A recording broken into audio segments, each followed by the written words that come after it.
Oh, so yeah, I mean, you don't want me to get a driving license because you want to get me one yourself, because you want me to do a job that you think I can do.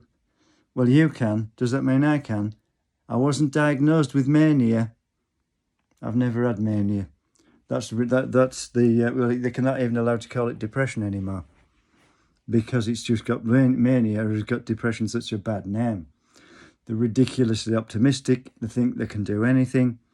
And some of them believe they can walk off the top of skyscrapers and fly, and find that they can't. I've heard of them walking out of upstairs windows and people blaming it on drugs. No, it's mania mainly. It can be drugs that do it, but... I mean, do I sound deranged to you? Some of the things I say may not agree with what you believe, but that doesn't mean I'm deranged. It may mean that you're bloody deranged. I mean, have you ever heard of anybody getting concussion through having a cycling accident and going, I don't know what happened. My head either slammed onto the bonnet or through the windscreen on a roundabout, so he shouldn't have been doing more than about 15 miles an hour. There was only the driver in the car and me present. There were no witnesses or anything. If I could have proved that he'd caused me years of illness, I would have got loads of compensation, but the police couldn't decide because I can't remember anything about it. There was only his word against nothing else. They came quite a few times to see if I'd remembered, but I've never remembered. But, you know, I mean, well, the psychiatrist, if he wasn't a psychiatrist, as far as I know, the website he was on could have been altered. But the thing is, you know, people say, oh, you were well deranged, you're off your trolley or whatever. Yeah, I was until I had that one injection, but it's a bit coincidental that one injection, half an hour to an hour of sleep, and I'm fine again. It shouldn't have happened that fast. If it was psychosis, it wouldn't have happened that fast. So he should have known that, and he obviously didn't. And he'd been there years. He was the consultant, the top psychiatrist in the hospital. So he should have known, shouldn't he? I mean, I know I go on about it a bit, but if this goes on, why is it going on for me? Because I was an award-winning student.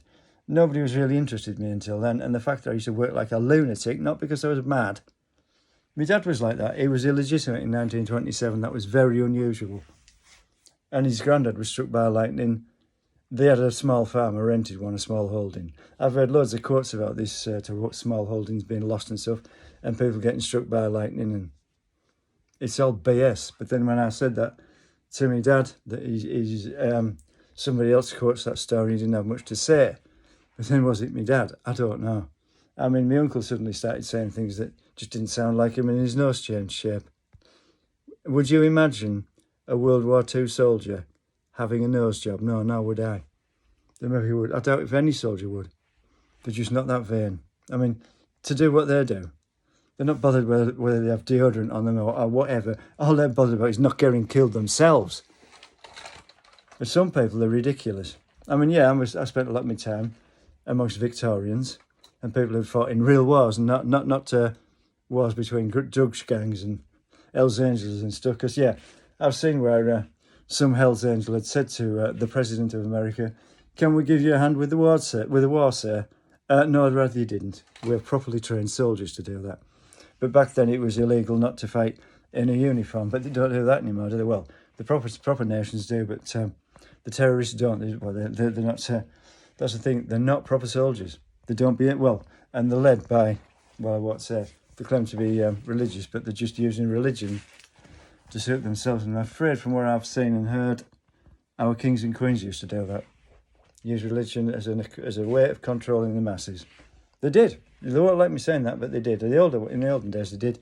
If you were caught filing gold off actual gold coins to melt the filings down, you were castrated. And if you, from what I heard, I don't know whether it's true. I can tell you, so it's not necessarily true. If you didn't go to church once a week, you were castrated for that as well. I don't know if that's true. I don't know. I mean, I wasn't around in 14 whenever to remember, was I? And no, I don't believe in reincarnation. I think, well, when you're dead, well, your atoms will become something else eventually, soil, possibly a worm or a piece of grass or something like that. But other than that, well, everything recycles itself, doesn't it? I mean, what do you do with the steel from your car when it's gone rotten? It's thrown in a skip. Well, it's thrown into the molten pig iron, and then again into the molten, eventually steel. They keep adding bits of scrap because it just helps the process. And that's what happens to it. It's melted down and recycled, like your body will be. Well, religious people won't like me saying that. Some will, because some believe in that sort of thing and some don't. But they say, what do religious people say to me? No, experts don't agree. Neither do religions.